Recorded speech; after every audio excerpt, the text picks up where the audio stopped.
X minus Y സമം 5, X square minus Y square സമം 55 ആയാൽ വൈയുടെ വില എന്ത്? അപ്പോൾ ഇവിടെ എക്സ് മൈനസ് വൈ സമം 5 എന്ന് നൽകിയിട്ടുണ്ട്. X square minus Y square സമം 55. നമുക്ക് വൈയുടെ വില കണ്ടുപിടിക്കണം.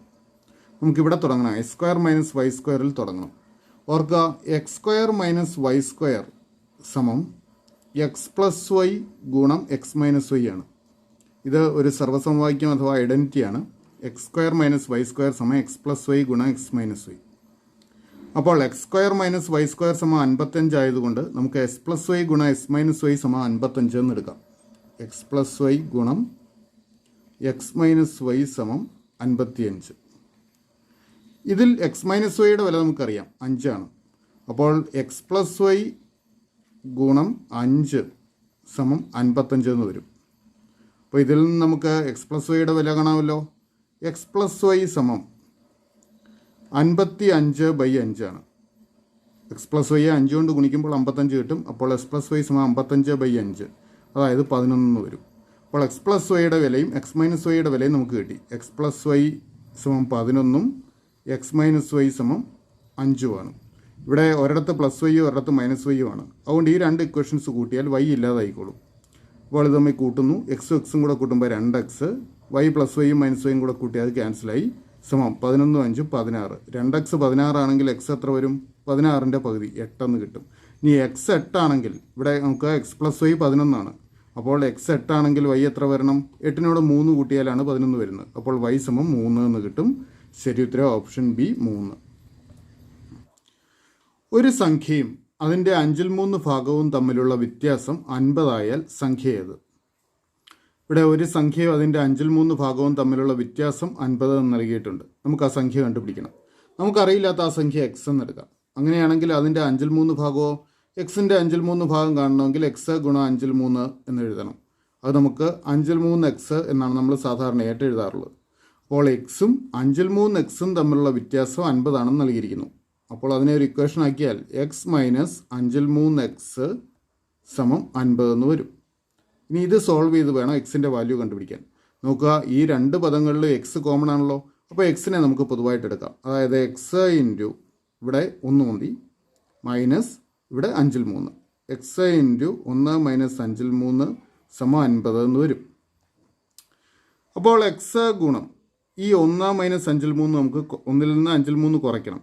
അത് കുറയ്ക്കാൻ ഒരു എളുപ്പമാർഗ്ഗമുണ്ട്. 1 കൊണ്ട് 5നെ ഗുണിക്കുക, 5 5.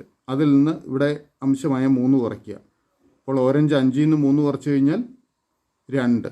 ഈ 2 അംശത്തിൽ എഴുതുക, ഛേദമായിട്ട് ഈ 5 തന്നെ. അപ്പോൾ എക്സ് ഗുണം 5ൽ 2 സമം 50 എന്ന് കിട്ടും. ഇവിടുന്ന് എക്സ് കണ്ടുപിടിക്കാൻ ഈ 5നെയും 2നെയും വലതുവശത്തേക്ക് കൊണ്ടുപോയാൽ മതിയല്ലോ. 5 വലതുവശത്ത് ചെല്ലുമ്പോൾ ന്യൂമറേറ്ററിലാവും, 2 ഛേദത്തിലും വരും. അപ്പോൾ എക്സ് സമം 50 ഗുണം 5/2 എന്ന് വരും. 50 ഗുണം 5 250. 250/2. 250ൻ്റെ പകുതി 125. അപ്പോൾ എക്സിൻ്റെ വാല്യൂ 125, അതായത് നമുക്ക് വേണ്ട സംഖ്യ 125. ശരി ഉത്തരം ഓപ്ഷൻ സി. 4 9 19 39 79 ഡാഷ്. നമുക്കിവിടെ ഈ ഡാഷിൻ്റെ സ്ഥാനത്ത് വരുന്ന സംഖ്യ കണ്ടുപിടിക്കണം. അപ്പോൾ അതിനായിട്ട് ഈ തന്നിരിക്കുന്ന സംഖ്യകൾ തമ്മിലുള്ള ബന്ധമൊന്ന് മനസ്സിലാക്കണം. നോക്കുക, 4നോട് 5 കൂട്ടിയാൽ 9 കിട്ടും. 9നോട് 10 കൂട്ടിയാൽ 19 ആയി.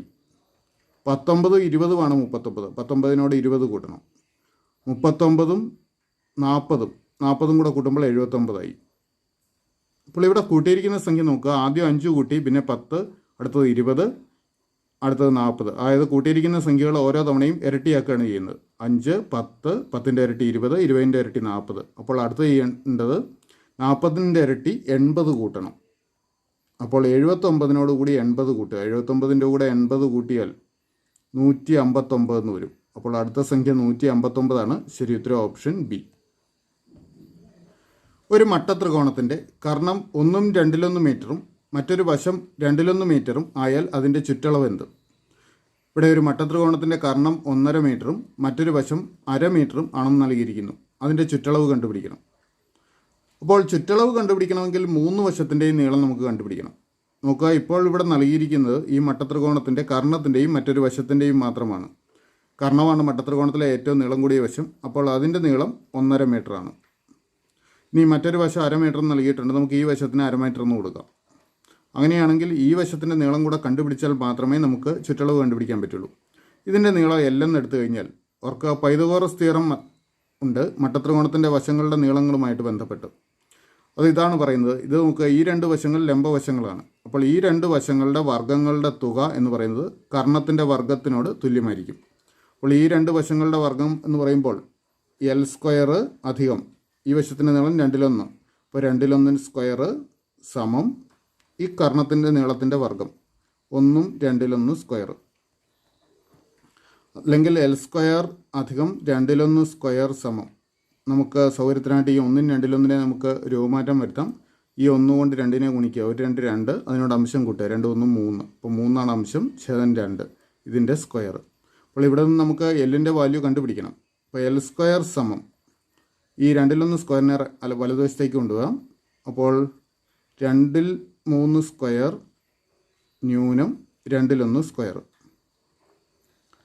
ഇനി നമുക്ക് ഭിന്നസംഖ്യയുടെ സ്ക്വയർ എഴുതുന്നതിന്, വർഗ്ഗം എഴുതുന്നതിന് അംശത്തിൻ്റെ വർഗ്ഗം ബൈ ഛേദത്തിൻ്റെ വർഗ്ഗമാണ്. ഇവിടെ അംശം 3ൻ്റെ സ്ക്വയർ 9. അപ്പോൾ 9/2ൻ്റെ സ്ക്വയർ 4 മൈനസ് ഇവിടെ അംശം 1 ആണ്. അപ്പോൾ 1ൻ്റെ സ്ക്വയർ 1 തന്നെ, ഛേദം 2, 2ൻ്റെ സ്ക്വയർ 4.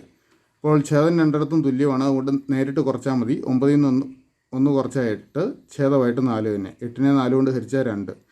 അപ്പോൾ L², അതായത് ഈ വശത്തിൻ്റെ നീളത്തിൻ്റെ വർഗ്ഗം 2 ആണ്. അപ്പോൾ ആ വശത്തിൻ്റെ നീളം എത്ര വരും? അതായത് L എന്ന് പറയുന്നത് 2ൻ്റെ സ്ക്വയർ റൂട്ട് √2. അപ്പോൾ ഈ വശത്തിൻ്റെ നീളം √2 എന്ന് കിട്ടി. ഇനി നമുക്ക് ചുറ്റളവ് കാണുന്നതിന് ഈ 3 വശങ്ങൾ കൂട്ടിയാൽ മതി. അപ്പോൾ കർണത്തിൻ്റെ നീളം 1.5 പ്ലസ് ഈ വശത്തിൻ്റെ നീളം 1/2 പ്ലസ് താഴത്തെ വശം √2. 1.5യും 1/2യും കൂടെ കൂട്ടുമ്പോൾ 2 വരും. ഭിന്നസംഖ്യാ രീതിയിൽ കൂട്ടുന്നേക്കാൾ എളുപ്പം ആ രീതി നമുക്ക് 1.5യും 1/2യുമായിട്ട് കൂട്ടുന്നതാണ്. 1.5യും 1/2യും കൂടെ കൂട്ടിയാൽ 2. അപ്പോൾ 2 അധികം √2 എന്ന് വരും. ഇനി നമുക്കിവിടെ ഉപയോഗിക്കാനായിട്ട് √2ൻ്റെ വാല്യൂ തന്നിട്ടുണ്ട് 1.41. അപ്പോൾ ഇത് 2 അധികം 1.41 എന്ന് വരും. അതായത് 2 1 3 3.41 എന്ന് കിട്ടും. അപ്പോൾ ചുറ്റളവ് 3.41 സെൻറ്റിമീറ്റർ. ശരി ഉത്തരം ഓപ്ഷൻ സി.